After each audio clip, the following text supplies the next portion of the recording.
کیا روزے کی حالت میں آپ سر پہ پانی ڈال سکتے ہیں گرمیوں میں؟ تو وہ ابو داؤد میں حدیث موجود ہے. عبداللہ ابن عمر کہتے ہیں کہ میں نے نبی علیہ السلام کو گرمیوں میں روزے کی تکلیف کو دور کرنے کے لیے سخت گرمیوں میں نبی علیہ السلام کو اپنے سر مبارک پہ پانی ڈالتے ہوئے دیکھا ہے. آپ غسل بھی بار بار کر سکتے ہیں روزے کو ٹھنڈا کرنے کے لیے. آپ گیلی چادر لینا چاہتے ہیں وہ بھی لے سکتے ہیں. اور بعض اوقات منہ بہت زیادہ خشک ہو جاتا ہے بعض لوگوں کا, وہ کلی بھی کر سکتے ہیں. کلی کر کے ایک بار پانی پھینک دیں, دیٹس آل. کئی لوگوں کو میں نے دیکھا وضو کے بعد بھی 50 دفعہ تھوکتے رہتے ہیں. یہ غلو ہے دین کے اندر. امام بخاری باقاعدہ صحیح بخاری میں تعلیقاً یہ روایتیں لے کے ہیں جو میں نے بتایا, مصنف ابن ابی شیبہ میں پوری اسناد ہے, اور امام بخاری نے ان کو اسپیشل نقل کیا ہے کہ ایک تابعی کا قول نقل کیا ہے امام بخاری نے کہ کلی کرنے کے بعد جو پانی منہ میں رہ جاتا ہے وہ اگر کوئی شخص نگل لے تو اس سے روزہ نہیں ٹوٹے گا. یہ امام بخاری نے باقاعدہ لکھا ہے. مراد یہ کہ کلی کی اب جو منہ میں ٹھنڈک باقی ہے وہ اگر حلق میں چلی بھی گئی ہے یا اس کی وجہ سے تھوڑا سٹیبل ہو گیا بندہ گرمی میں تو ٹھیک ہے, اس سے کوئی روزہ نہیں ٹوٹے گا. اور یہ بڑی افیکٹو چیز ہے. بعض اوقات جو لوگ ٹوتھ پیسٹ زیادہ یوز کرتے ہیں نا تو ان کو پیاس بہت زیادہ لگتی ہے روزے کی حالت میں, یا آپ سحری کر کے سو گئے اور کوئی آپ نے ایسی چیز کھائی ہوئی تھی اور فجر پڑھ کے آپ سوئے اور 4-5 گھنٹے بعد اٹھے منہ خشک ہوا ہوتا ہے, اب وہ تو روزہ لگنا شروع ہو جائے گا. تو بھائی کوئی مسئلہ نہیں, غسل کریں, کلی کریں. جیسے ہی منہ میں وہ پانی جاتا ہے نا تو منہ کی خشکی ایڈریس ہو جاتی ہے.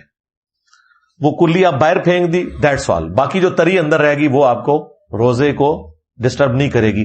میں سمجھتا ہوں چند قیمتی مسائل جو ہیں ان میں سے ایک مسئلہ یہ ہے جو میں نے آپ کو بتایا, یہ عام لوگوں کا کریٹیکل مسئلہ ہے. کیونکہ غسل جنابت تو آپ کر سکتے ہیں نا روزے کی حالت میں. ابو داؤد میں حدیث ہے نا کہ روزہ دار جب غسل کرے تو اسے چاہیے کہ ناک میں زیادہ اوپر پانی نہ چڑھائے. ظاہر ہے کہ وہ پھر اگر حلق کے ذریعے اندر پہنچ گیا تو روزہ ٹوٹ جائے گا. اس لیے نبی علیہ السلام نے روزہ دار کو کہا کہ اس نے ناک میں پانی احتیاط سے چڑھانا ہے. اس سے ایک چیز تو پتا چلی کہ ناک میں وہ پانی ڈال سکتا ہے, یعنی ناک میں جو پانی ڈالا اس کی وجہ سے ناک اندر سے گیلا رہ گیا, وہ روزہ نہیں توڑے گا. دوسرا, اگر یہاں پہ کلی کا کوئی ایشو ہوتا تو نبی علیہ السلام کہہ دیتے کہ روزہ دار کلی بھی نہ کرے, کیونکہ منہ میں کچھ نہ کچھ پانی تو رہ جائے گا. ناک کا آپ نے فرما دیا, اب کلی بھی تو کرنی ہوتی ہے نا سٹارٹ میں, جو سنت طریقہ ہے. اس حدیث میں یہ امپلائیڈ ہے کہ کلی کرنے سے روزہ نہیں ٹوٹتا, اور وضو میں تو آپ کرتے ہی ہیں. وضو کے علاوہ بھی آپ کلی کر سکتے ہیں. اور یہ میں آپ کو بتاؤں, یہ میں اس لیے اس مسئلے کو کریٹیکل سمجھتا ہوں, میرے ساتھ کئی دفعہ ایسے ہو جاتا ہے کہ میرا منہ بہت زیادہ خشک ہو جاتا ہے سحری کرنے کے بعد, اگر یعنی نماز کے بعد سو جاؤں تو وہ تو 10-11 بجے جب بندہ اٹھتا ہے تو لگتا ہے کہ ابھی روزہ توڑنا پڑ جائے گا. اتنی سخت یعنی منہ میں ایسی فیلنگ آتی ہے اور پیاس لگنا شروع ہو جاتی ہے. تو میں فوراً جا کے 2-3 دفعہ کلی کرتا ہوں. ٹھنڈے پانی سے کلی کریں, تھوک پھینک دیں, 5-7 منٹ بعد آپ کو لگے گا آپ کو پیاس ختم ہو چکی ہے. اور یہ شریعت نے آپ کو آسانی دی ہوئی ہے, یہ روزہ توڑنے میں نہیں آتا. یہ کریٹیکل مسئلہ تھا, اس لیے میں نے اس کے اوپر ذرا تفصیلی گفتگو کی ہے. مسئلہ نمبر 28, کیا آنکھ میں سرما ڈالا جا سکتا ہے؟ تو امام بخاری یہ بھی تعلیقاً لے کر آئے ہیں کہ روزہ دار عبداللہ ابن مسعود کہتے ہیں کہ وہ سرما لگا سکتا ہے. اب رہا دوائی والا مسئلہ. اب سرما تو ایک سالڈ چیز ہے, وہ تو آنکھوں میں رہتی ہے. اب دوائی والا مسئلہ یہ کہ دوائی جو آنکھ میں ٹپکائی جاتی ہے تھوڑی دیر بعد حلق میں اس کا ذائقہ آ جاتا ہے. اس لیے دوائی والے معاملے میں آپ احتیاط کریں. ہاں پانی ڈال سکتے ہیں, وہ کوئی مسئلہ نہیں ہے. البتہ اگر کوئی سرمے کے اوپر قیاس کرتے ہوئے دوائی بھی آنکھوں میں استعمال کرتا ہے, حنفی تو کہتے ہیں کہ روزہ ٹوٹ جائے گا, لیکن یہ اجتہادی مسئلہ ہے. میں تو بہرحال اوائڈ کرتا ہوں کہ آنکھوں میں دوائی نہ ڈالوں روزے کی حالت میں. لیکن اگر کوئی ڈالتا ہے اور وہ اس سے سہارا لینا چاہتا ہے تو یہ مسئلہ اجتہادی ہے اور جیسے اس کے حلق میں کوئی ذائقہ آئے وہ تھوک دے. 1-2 بار تھوکنے سے مسئلہ ایڈریس ہو جائے گا انشاءاللہ. مسئلہ نمبر 29، ناک میں پانی ڈالنا. وہ ابو داؤد میں حدیث موجود ہے کہ نبی علیہ السلام نے فرمایا کہ روزہ دار جب غسل کر رہا ہو تو ناک میں زیادہ اوپر پانی نہ کھینچے. ڈال تو سکتا ہے، زیادہ اوپر نہیں کھینچے گا کیونکہ روزہ ٹوٹنے کا اندیشہ ہے. تو وہ احتیاط ہے، ادروائز ناک میں پانی ڈالنے سے روزہ نہیں ٹوٹتا.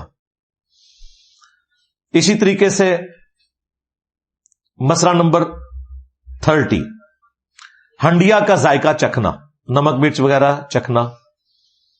بعض اوقات جلاد قسم کے خامند ہوتے ہیں، وہ نمک کے اوپر ہی عورتوں کے ساتھ لڑائی شروع کر دیتے ہیں. تو اس کا حل پھر یہی ہے کہ عورتیں ویسے تو میتھمیٹیکلی کیلکولیٹ کر کے آپ کھانے کو پکائیں، نمک تھوڑا کم ہی ڈال لیں، کم کا تو علاج ہے، زیادہ کا نہیں ہوتا.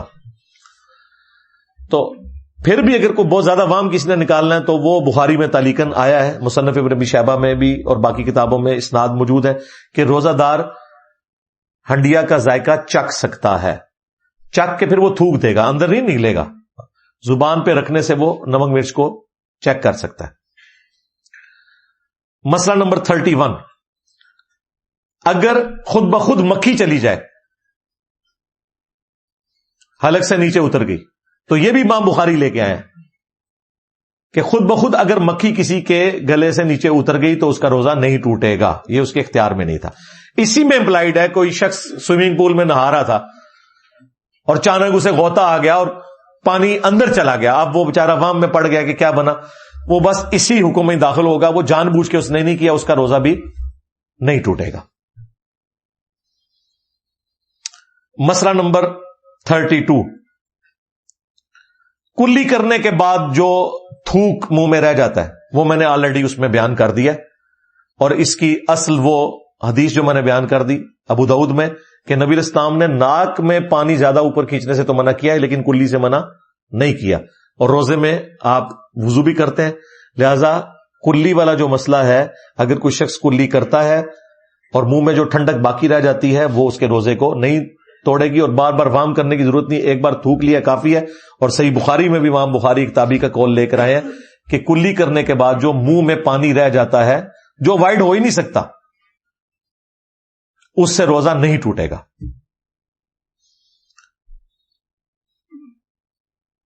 مسئلہ نمبر 33، کان میں پانی ڈالنا.